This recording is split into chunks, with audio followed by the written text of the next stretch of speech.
నమస్తే, welcome to our voice. నేను journalist నవత. మింగ మెతుకులేదు గాని మీసాలకు సంపంగి నూనె. ఈ సామెత విన్నారా? చాలా మందికి తెలిసే ఉంటది.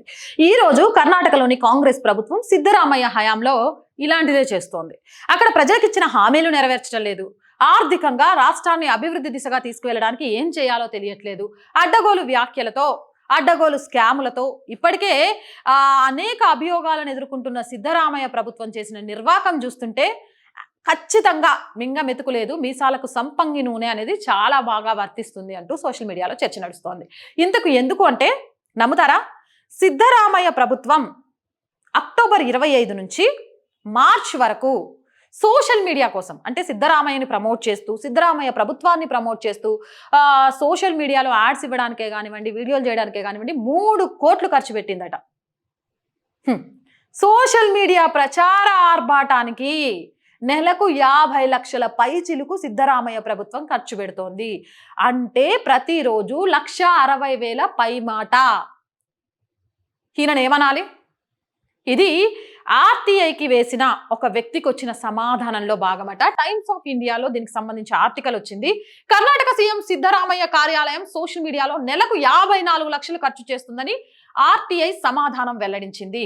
సోషల్ మీడియా అకౌంట్ మెయింటెనెన్స్ కోసం కర్ణాటక సీఎం సిద్ధరామయ్య కార్యాలయం నెలకు దాదాపు 54 లక్షలు వెచ్చిస్తున్నట్లు ఆర్టీఐ రిప్లై వెల్లడించింది. 35 మంది బృందంతో పాలసీ ఫ్రెండ్ నిర్వహించే ఈ వ్యయం మునుపటి పరిపాలనా ఖర్చుల కంటే తక్కువగా ఉంది. అబ్బో!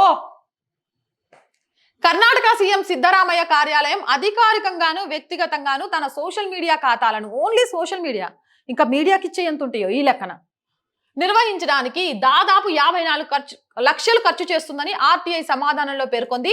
ఆర్టీఐ కార్యకర్త మర్లింగా గౌడ మాలి పటేల్ మాట్లాడుతూ నిధుల కొరత కారణంగా అభివృద్ధి పనులు నిలిచిపోయాయని, కాంగ్రెస్ ప్రభుత్వం కాంట్రాక్టర్లకు పనికి డబ్బులు చెల్లించేందుకు ఇబ్బంది పడిందని, ఆ సమయంలో ఖర్చులు భారీగా ఉన్నాయని విన్న తర్వాత తాను పిటిషన్ దాఖలు చేశానని చెప్పారు. ఆ పిటిషన్ దాఖలు చేస్తే దానికి ఒక పక్క నుంచి కాంట్రాక్టర్లకు డబ్బులు చెల్లించట్లేదు, ఆర్థిక సంక్షోభం పేరుతోటి అక్కడ అభివృద్ధిని పట్టించుకోవట్లేదు, ప్రజలకు ఇప్పటికే ఉచిత కరెంట్ అని, ఇంట్లో ఉన్న వాళ్ళకు 2,500 అని, 6 పథకాలని మభ్యపెట్టి ఓట్లు వేయించుకొని అధికారంలోకి వచ్చిన తర్వాత అసలు సంక్షేమ పథకాలని కూడా గాలికి వదిలేశారు. విద్యా వ్యవస్థ నుంచి మొదలుకుంటే ఆ కర్ణాటక కాంగ్రెస్ నేతృత్వంలో ప్రతి వ్యవస్థలో కూడా ప్రక్షాళన జరగాల్సిన అవసరం ఉంది. కానీ ఆర్థిక అసమానతలు, ఆర్థికంగా కొంత వెసులుబాటు లేకపోవడమే అభివృద్ధి చేయలేకపోవడానికి కారణంగా చెప్పుకుంటూ వస్తున్నారు. మరి సిద్ధరామయ్య గారు, అభివృద్ధి చేయడానికి, ప్రజలకు మేలు చేయడానికి మీ దగ్గర పైసలు లేవు, కానీ సోషల్ మీడియా కోసం ఒక నెలలో 54 లక్షలు ఖర్చు పెడుతుంటే మాటలా? అసలు 54 లక్షలు ఖర్చు పెట్టి ఏం ప్రకటనలు ఇస్తాండ్రు సోషల్ మీడియాలో? ఏం చేపిస్తాండ్రు? సిద్ధరామయ్య చాలా గొప్పోడు, కాంగ్రెస్ ప్రభుత్వం చాలా గొప్పది, మేము దేశానికి వ్యతిరేకంగా ఉన్న వాళ్ళతో చేతులు కలుపుతాం, జమ్మూ కాశ్మీర్లో కాంగ్రెస్ పార్టీ ఎవరితో చేతులు కలిపిందో తెలుసా?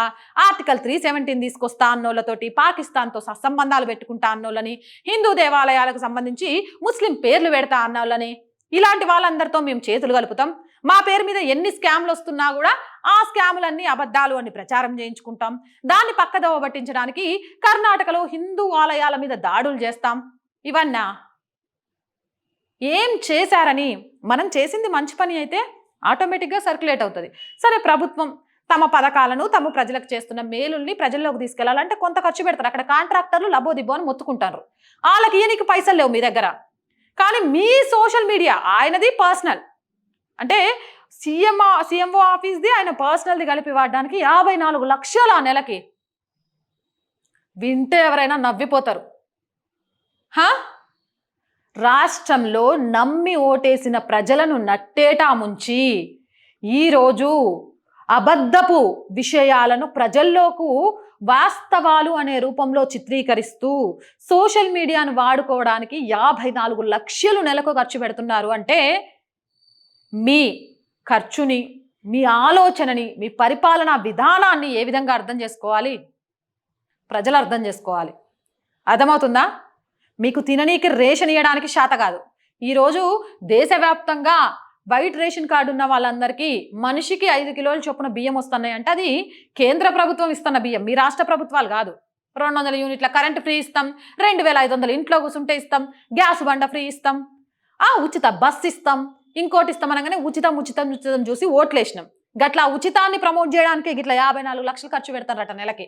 ఇక మామూలు టైంలోనే 54 లక్షలు ఖర్చు పెట్టిందంటే ఎలక్షన్ టైంలో వీళ్ళు ఎంత ఖర్చు పెట్టుంటారో అర్థం చేసుకోవచ్చు. ఒక అబద్ధాన్ని నిజమని ప్రజల మెదడులోకి చొచ్చించడానికి సోషల్ మీడియాని ఎంత బాగా వాడుకుంటున్నారని అర్థం చేసుకోవచ్చు. ఇలాంటి పరిపాలనా విధానం మారకపోతే చివరికి నష్టపోవాల్సింది ప్రజలే. కాబట్టి ఆలోచించండి. ఓటు అనే హక్కును వినియోగించుకునే టైంలో మీరు ఎవరికి ఓటేస్తున్నారు, వాళ్ళ వల్ల దేశానికి మనకు ఎంతవరకు ఉపయోగమని. బాబు సిద్ధరామయ్య గారు అండ్ కాంగ్రెస్ ప్రభుత్వం ఇక చాలు మీ సోషల్ మీడియా కోసం పెడుతున్న ఖర్చు. ప్రజల మీద, ఆ కాంట్రాక్టర్లకు ఇచ్చే డబ్బుల మీద, అభివృద్ధి సంక్షేమ పథకాల మీద కొంచెం కాన్సన్ట్రేట్ చేయండి. ఇక ఉన్న కొన్ని రోజులైనా మంచి పేరుతో ఇక సీట్ నుంచి పక్కన తప్పుకుంటారు. లేకపోతే ప్రజా వ్యతిరేకత ఆల్రెడీ కుంభకోణాల్లో ఇరుక్కున్నాము. ఆల్రెడీ హిందూ వ్యతిరేక నినాదాలతో వ్యతిరేకతను మూడగట్టుకుంటారు. ఇంత వ్యతిరేకతలో డిపాజిట్లు కూడా రాకపోయినాయి అనుకో, రానున్న రోజుల్లో చాలా కష్టం అయిపోయింది. ఏదేమైనా ప్రజలే దీని గురించి ఆలోచించాలి. సంక్షేమం వద్దు, ప్రచారమే ముద్దు అంటూ లక్షలు ఖర్చు పెడుతున్న ఇలాంటి రాజకీయ నాయకులకు బుద్ధి చెప్పాలి అంటే అది ప్రజల చేతుల్లోనే ఉంది. అవునంటారా కాదంటారా? కామెంట్ సెక్షన్లో పెట్టేయండి. మోర్ వీడియోస్ కోసం మన ఛానల్ వెంటనే సబ్స్క్రైబ్ చేయండి. ఈ వీడియో నచ్చిందా? లైక్ చేయండి, షేర్ చేయండి, సపోర్ట్ చేయండి. అండ్ మళ్ళీ చెప్తున్నాం, ఈ ఛానల్ ఒక్కరితో మొదలై ఈరోజు 1,10,000 దాటింది అంటే మీ అందరూ అభిమానించడం వల్లే. ఇలానే మనం ఇట్స్ మీ నవత అని ఇంకో ఛానల్ కూడా ఓపెన్ చేసాం. ఈ వీడియో చూస్తున్న ప్రతి ఒక్కరూ ఆ ఛానల్లో కూడా వెళ్ళి సబ్స్క్రైబ్ చేయండి. అందులో కూడా దేశ హితానికి అలాగే సమాజ హితానికి సంబంధించిన వీడియోలనే అందిస్తున్నాం. ఈ ఛానల్స్ నడవాలి అని అంటే నిజంగా ఆర్థికంగా మీ అందరి చేయూత కావాల్సి ఉంది. చాలా కష్టంగా ఉంది. ఎక్విప్మెంట్ కానీ, మనకు ఆఫీస్ లేదు. ఆఫీస్ కోసం కూడా శతవిధాలా నేను ప్రయత్నాలు చేస్తూనే ఉన్నాను, కానీ అవ్వట్లేదు. పైసా లేనిది ఏ పని జరగదు అని అర్థమైంది. కానీ ఆ పైసా నేను ఒక్కదాన్ని పెట్టే స్థితిలో ఇప్పుడు లేను. ప్లీజ్ బ్రేక్ ఈవెన్ వచ్చేదాకా ఈ ఛానల్ని కాపాడుకోవాల్సిన బాధ్యత మీ మీదే ఉంది. మీకు తోచిన సహాయం ₹1 నుంచి ఎంతైనా పర్లేదు మన ఛానల్ని నిలబెట్టగలుగుతుంది.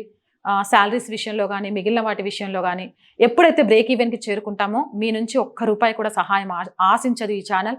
అండ్ నలుగురికి సహాయం చేసే విధంగానే ఉంటుంది. సహాయం దొరికినా దొరక్కపోయినా జాతీయ భావాన్ని, సనాతన ధర్మాన్ని కాపాడటంలో వెన్నైతే చూపదు. అలాగే ప్రభుత్వానికి, ప్రజలకి వారధిగా ఉంటూ ప్రజా సమస్యలను ప్రభుత్వానికి వినిపించడంలో కూడా వెనుకడుగు వేయదు. ఈ ఛానల్ని కాపాడాల్సిన బాధ్యత మీ అందరి మీదే ఉంది. మళ్ళీ చెప్తున్నాం, ఆర్థికంగా చేయూతను అందించాలంటే సబ్స్క్రిప్షన్ పక్కనే జాయిన్ అనే బటన్ ఉంటుంది. 1 to 5 లెవెల్స్ ఉంటాయి. ఏదో ఒక లెవెల్లో సపోర్ట్ చేయండి. లేదా స్క్రీన్ మీద గూగుల్ పే, ఫోన్ పేతో పాటు అకౌంట్ డీటెయిల్స్ కూడా ఉంటాయి. మీకు తోచిన ఆర్థిక సహాయం చేయొచ్చు ₹1 నుంచి మొదలుపెట్టి. ఇక వ్యాపార ప్రకటనలు, యాడ్స్ కోసం కూడా మన ఛానల్ని సంప్రదించవచ్చు. 8328500576 నెంబర్కి కాల్ చేసి. So please support our channel, subscribe our channel. జై భారత్.